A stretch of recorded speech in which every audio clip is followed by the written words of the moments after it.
Indie video game developers have a lot of freedom in how they do things. That's what happens when you're independent. One of the benefits of that freedom, depending on how you look at it, is that you can announce your game whenever you want. You can do so the moment you have an idea, or the day you're ready to release, or even after you release it. It doesn't always matter. The other thing about indie games is that they often get delayed or outright cancelled all the time, simply because they don't have the funding. Even if they do have the funding, that's no guarantee they'll ever be able to finish their game. Look at how long Star Citizen's been sitting around after earning over $170 million so far. Because of those two factors, a lot of indie games are cancelled before the wider gaming public ever even hears about them. Hell, I've cancelled a few games I've worked on in the past myself and never told anyone about them. Would you like to hear about them by any chance? No, you wouldn't. Okay, right. With that in mind, I thought it'd be fun if we take a look at some indie games that were cancelled that we actually do know about. There haven't been many of them, at least as far as I can find, and even then, some of these games on this list are technically on indefinite hiatus according to the developers. Bear in mind, I can only talk about the games that were actually ever announced or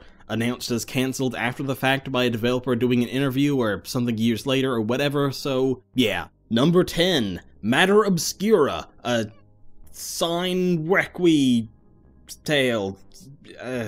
We actually already talked about this game a couple of weeks ago in our Atari Today video. It was the one Dream Painters had to cancel and take on Haunted House Cryptic Graves for Atari. You can tell it was in my video because I got the name wrong. I called it Master Obscura. Matter Obscura, a sign requie tale, would have been an RPG in which the player has free reign to do whatever they want. It seems there would have been a big emphasis on allowing you to fight enemies as you normally would in a game, or try and talk them down, but based on the voice acting in Cryptic Graves, I don't think many players would have chosen that option. Please don't touch anything. Don't you remember what happened in New Orleans? Dream Painters actually has a detailed blog post about what happened with their game on their site. Frankly, based on both Cryptic Graves and their first game, Anna, I think it's clear they're not very good, but it's still an interesting read nonetheless.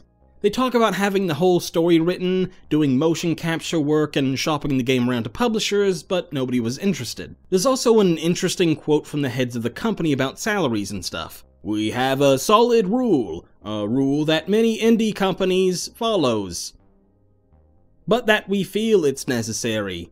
Whoever works with us must have a proper salary. We, the founders, can avoid this rule, as this is our dream, our risk. It's not the risk of whoever works with us, though."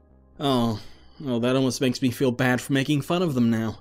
Almost. They hope to be able to complete the game sometime in the future, but are currently working on another game called White Heaven right now, so we'll see how that goes. Number 9. 0x10C.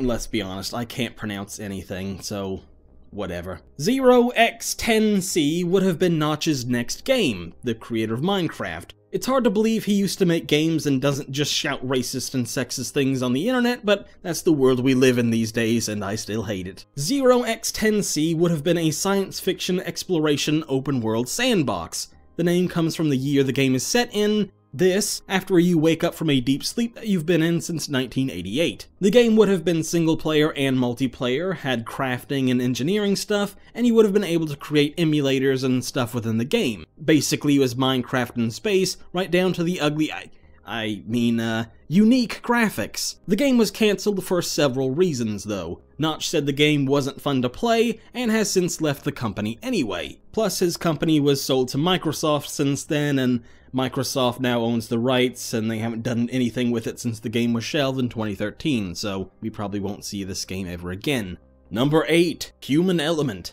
Human Element was announced in 2013 by Robotaki, an independent studio created by former Call of Duty director Robert Bowling. It would have been an MMO set in a zombie post-apocalypse universe. It would have been open world, and you would have been able to play however you want. There wasn't really anything all that special about this game, other than the fact it was directed by the guy who made a bunch of Call of Duty games, and the sheer scope of it. They were trying to make a big AAA video game, first by themselves as an indie developer, but when Bowling realized this wasn't going to happen, he tried to find a publisher. That didn't happen though, and after only a couple of years, Robotaki closed its doors, and development of Human Element officially went on hiatus, but by all intents and purposes, it's dead. Interesting side note here, Robotaki initially announced a single-player prequel to Human Element that would have been exclusive to the Ouya, but cancelled it almost right away. Remember when that thing was a big deal? Yeah, me neither. Number 7. Enemy in Sight.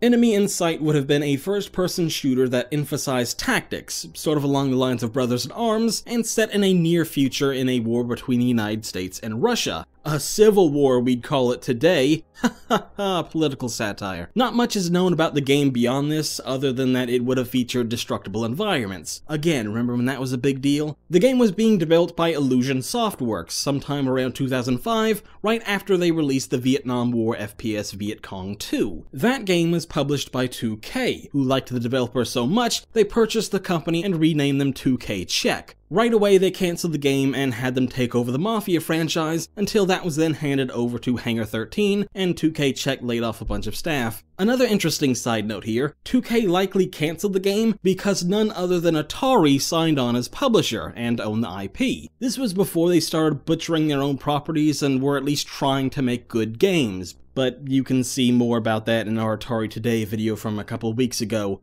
Number 6. The Dead Linger. The Dead Linger is, if we're being honest, another completely unremarkable looking game. It would have been an open world, zombie, crafting, survival game, blah blah blah. What makes this particular game so remarkable is its developer. Sandswept Studios used Kickstarter to fund the game. Now, this game is different from most on this list in that it actually saw its way to Steam Early Access. However, once it got there, it didn't sell well enough and Sandswept ran out of money. On November 12th, 2015, the developers announced they had run out of funds and wouldn't be able to finish the game. Credit where credit's due, though, the developers did release an extensive blog post detailing their own failings and why things went wrong. It talks about how the staff wasn't paid and accuses them of spreading lies, how they were accused of copying DayZ, and talked about what they were going to do next. The game has since been removed from Steam, and Sandswept have completed several new games, including Detour, The Unfortunate Spaceman, and Darken Crawl.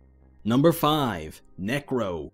Necro is another Kickstarter-funded game that managed to see an early access launch, but has since been cancelled and removed from Steam entirely. This one was created by Dark Forge Games, who raised $158,000 for this Diablo-esque hack-and-slash action RPG. It actually got a lot of positive press and reviews when it hit early access, so it was pretty shocking to find the game was one day cancelled without any official word from the developers. The game was seemingly up and removed from Steam at random one day, and the developers have completely vanished since. There are a lot of rumors and speculation about what happened. A Steam comment left by someone claiming to have worked on the game says that one of the lead developers was taking all the revenue from early access sales for himself and not putting it into the game, but that's never been confirmed. What happened to Necro is just one big question mark, which is a shame given how much promise the game showed.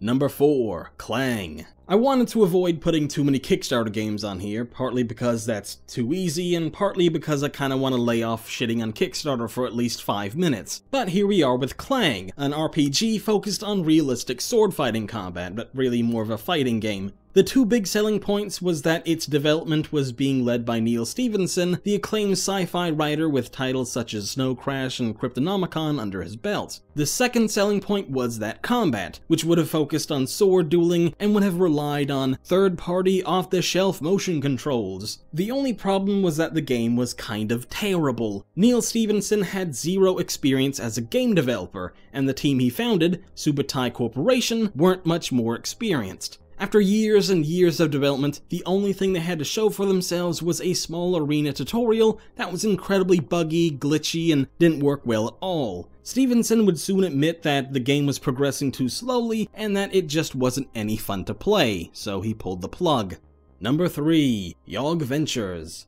Yogventures might be the first high-profile Kickstarter failure, at least for video games. It raised nearly $600,000 in May 2012, but after only 2 years, its developer was shut down, the game cancelled, and Kickstarter backers left with a completely different game. Yogventures would have been based on the Yogscast, a popular YouTube Let's Play group featuring several different contributors and countless employees off camera. They're not quite as popular as Cliqist, but you might have heard of them before. The game would have been an MMO featuring characters created by Yogscast founders Simon Lane and Lewis Brindley and developed by the new studio Wintercool Games. The only problem was everything. Everything was the problem.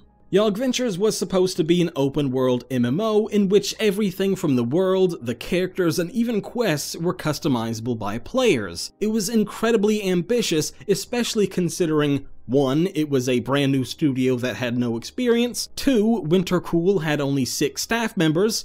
3. It was being led by YouTubers who also had no experience with game design. 4. $500,000 is absolutely nothing for an MMO. By the end, the whole thing turned into a disaster, with both Yogscast and Wintercool pointing fingers, blaming the other for the failure. Yogscast would eventually team up with another developer and give backers a free copy of the game Tug, but backers weren't happy when the Yogscast told anyone seeking a refund to go to Wintercool Games, who were in no position to pay those refunds because they had gone out of business. Number 2. The so-called Double Fine Amnesia trilogy, Black Lake, White Birch, and Dear Leader.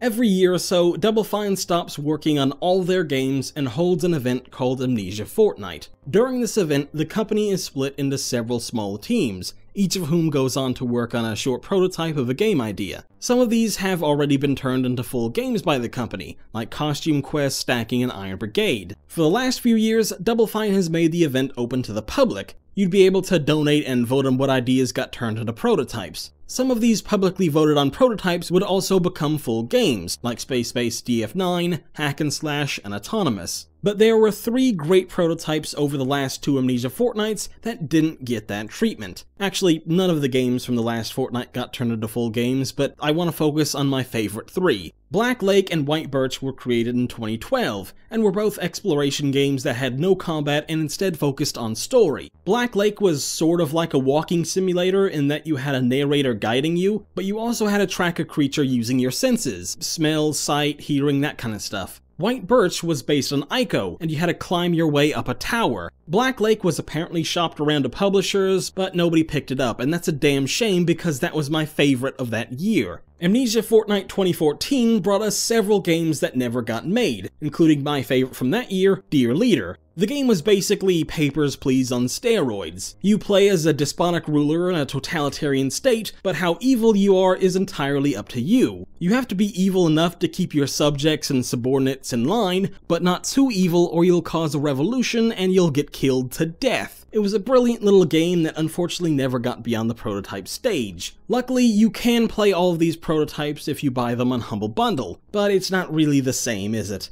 Oh, and there was an Amnesia Fortnight in 2017, but none of those prototypes were very good, to be honest.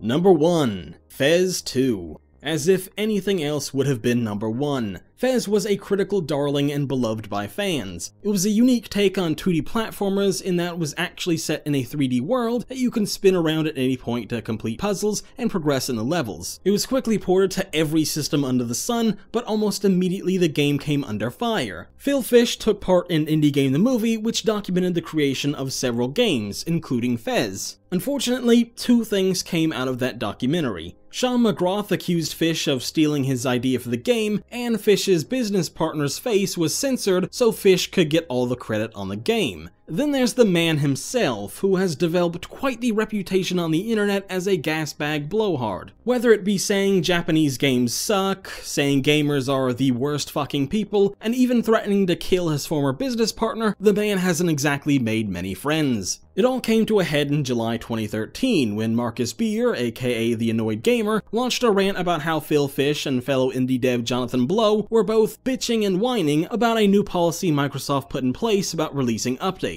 The two eventually got into a fight on Twitter, to which Phil told Beer to kill himself, and then it was over. Fish continued ranting and rambling, saying he was cancelling Fez II, that he was going to sell his company, Polytron, and the Fez IP, and that he was done making games. And most of that turned out to be true. Fez II really has been cancelled, and Fish has pretty much disappeared, though he hasn't sold his company or the IP as far as we know. Apparently he's designing the UI for the Super NT now, a hardware emulator of the Super Nintendo, but that's not exactly Fez II, is it? Support us on patreon.com/Cliqist for more videos just like this, or visit us at Cliqist.com for all the latest news, reviews, investigations, interviews, and opinion pieces on indie gaming. Thank you.